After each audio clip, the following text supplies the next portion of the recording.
Hello everyone, welcome back to my YouTube channel. और पिछले topic में हमने जैसे बायोटेक्नोलॉजी के एप्लीकेशंस के बारे में पढ़ रहे थे, जिसमें हमने बायोटेक की एप्लीकेशंस इन एग्रीकल्चर फील्ड में देखा था।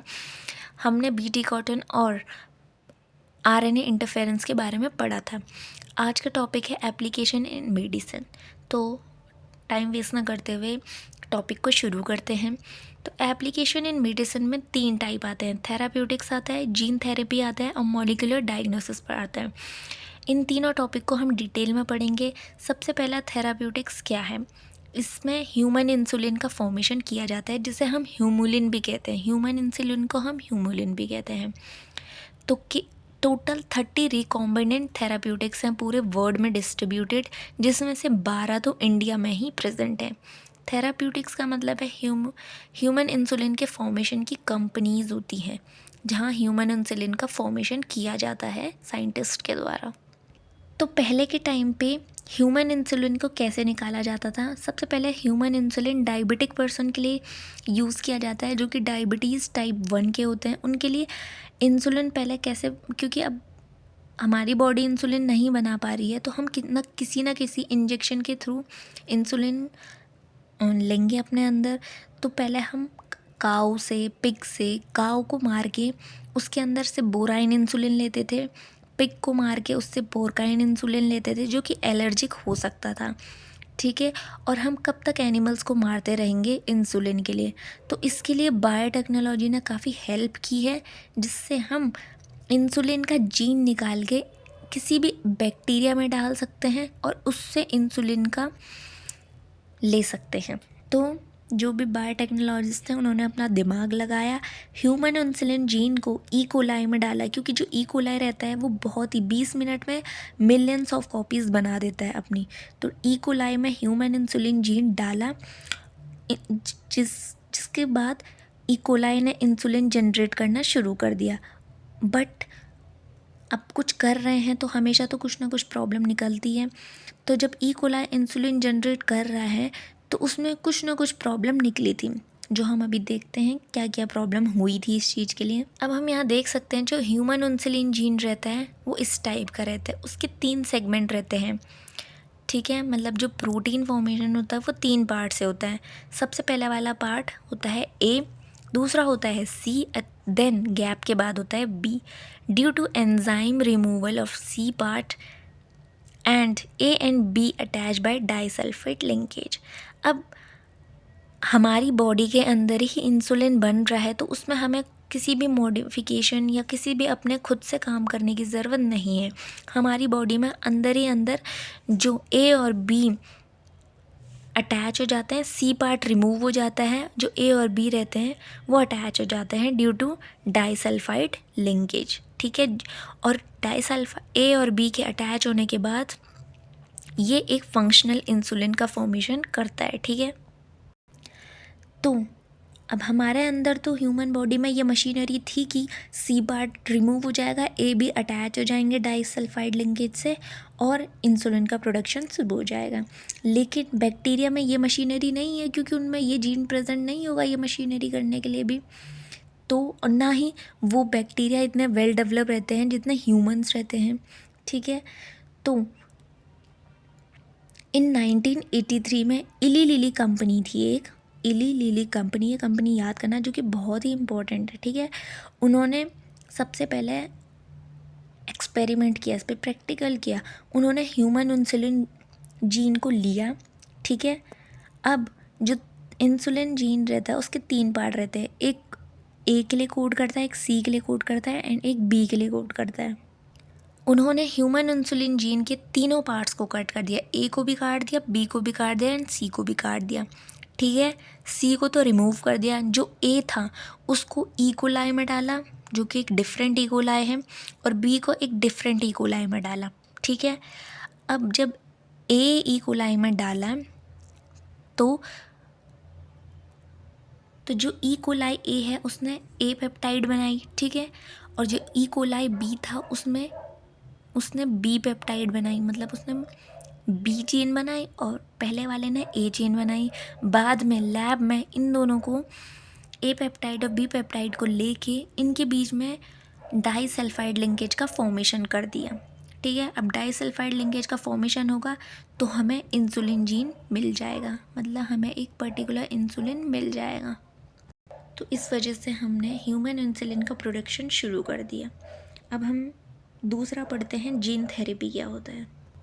जीन थेरेपी में हमें देखने को मिलता है कि हम किसी भी बॉडी में, किसी भी ऑर्गेनिज्म में कोई अनम्यूटेटेड जीन डालते हैं जो कि हेल्दी जीन होता है, मतलब उसमें कोई भी म्यूटेशन नहीं हुई रहती है, ठीक है। अब जैसे मान लो किसी की बॉडी है, उसमें कोई म्यूटेटेड जीन है, उसमें वो कैरेक्टर शो हो ही नहीं रहा है, तो हम उसमें एक हेल्दी जीन डाल देंगे जिसे हम अनम्यूटेटेड जीन कहेंगे, जिससे वो कैरेक्टर भी शो हो, उसका प्रोटीन प्रोडक्शन हो और कैरेक्टर शो हो। तो जीन थेरेपी में हमें यही देखने को मिलेगा। इसमें जो सबसे पहले जीन थेरेपी हुई थी वो एक 4 साल की लड़की पे हुई थी 1990 में। अब आपको उसकी स्टोरी सुनने को मिलेगी। तो जो 4 साल की लड़की थी उसको एक डिज़ीज़ थी जिसे स्किड कहते हैं। स्किड का मतलब होता है severe combined immuno deficiency syndrome. अब इसकी फुल फॉर्म देख के ही आपको पता चल रहा होगा कि severe combined immuno deficiency, immuno मतलब हमारी अंदर की जो आर्मी है उसी में कोई डिजीज़ है। सिवियर कंबाइंड मतलब बहुत सारी कंबाइंड, इम्यूनो मतलब हमारी इम्यूनिटी डिफिशिएंसी है, ठीक है। तो इसमें क्या होता है इस डिज़ीज़ में, इसका हम स्किड भी कहते हैं। जो लिम्फोसाइट्स होते हैं, जो हमारे डब्ल्यूबीसीज रहते हैं, जो हमारे लिम्फोसाइट्स रहते हैं वो एक एंजाइम प्रोडक्शन करते हैं जिसे एडिनोसाइन डीएमाइनेज कहते हैं, ठीक है, एडीए कहते हैं, जो कि हमारी इम्यूनिटी को इंक्रीज़ करता है, ठीक है। लेकिन जो स्किड रहता है, स्किड में क्या होता है कि उसमें एडीए की डेफिशिएंसी हो जाती है, मतलब एंजाइम एडिनोसाइन डीएमाइनेज की ही डेफिशिएंसी हो जाती है, जिससे हमारी इम्यूनिटी बहुत ही लो रहती है। तो इसका एक ही सॉल्यूशन था, बोन मैरो ट्रांसप्लांट, जो कि कम्प्लीटली क्योरेटिव नहीं था, मतलब क्योरेटिव नहीं था, ठीक है। तो दूसरा वे इन्होंने देखा, जो डॉक्टर्स थे उन्होंने दूसरा वे देखा जिसे एंजाइम रिप्लेसमेंट थेरेपी कहते हैं।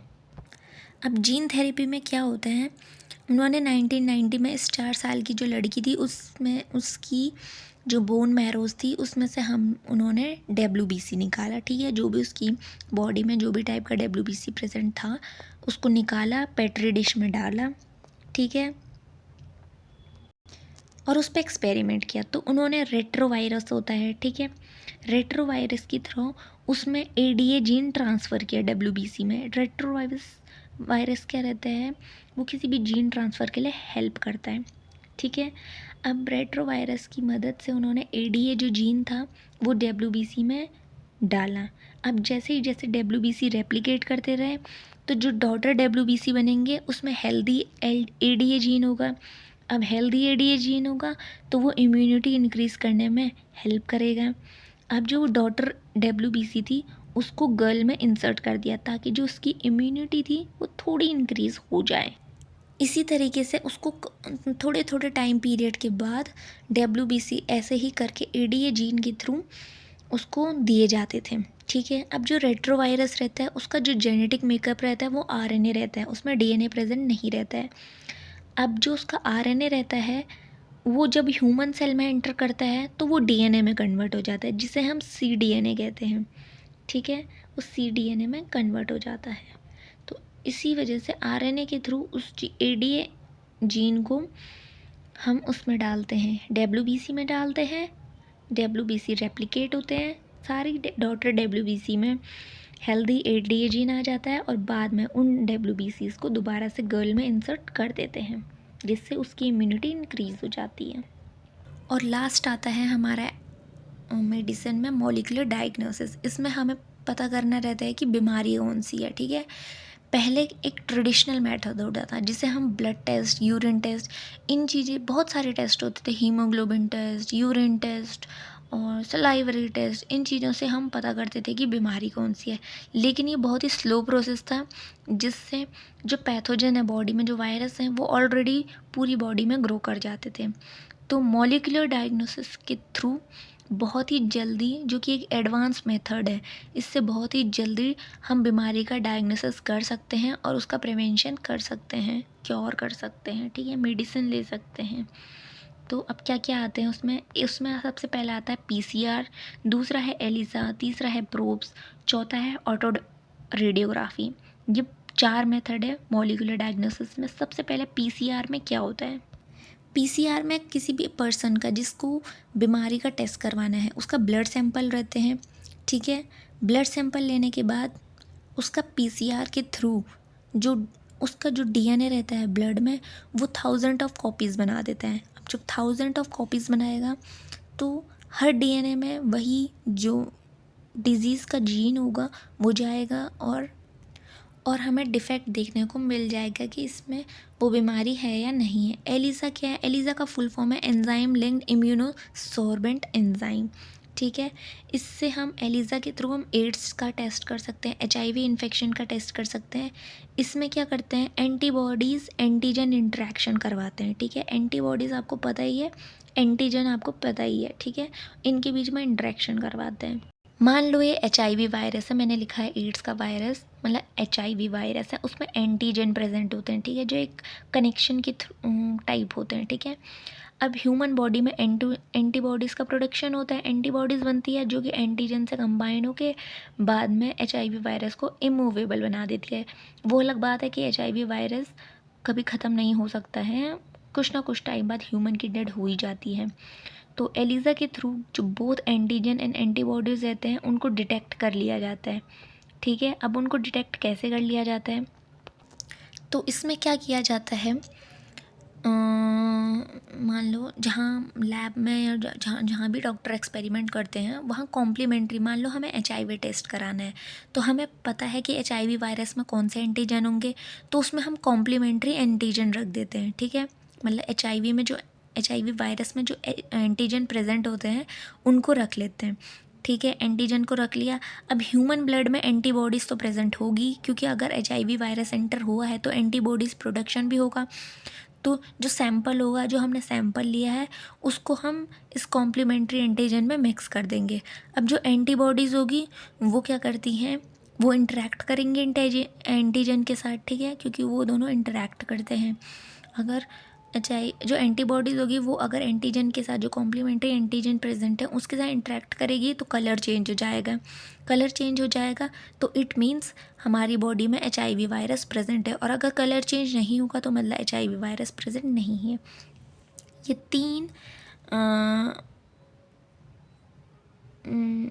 तीन थी मॉलिक्यूलर डायग्नोसिस के अंडर, इसमें आ गया हमारा PCR, ELISA, probes and autoradiography. Probes और ऑटो रेडियोग्राफी हम नेक्स्ट वीडियो में करेंगे। तब तक के लिए वीडियो को लाइक शेयर सब्सक्राइब ज़रूर करें।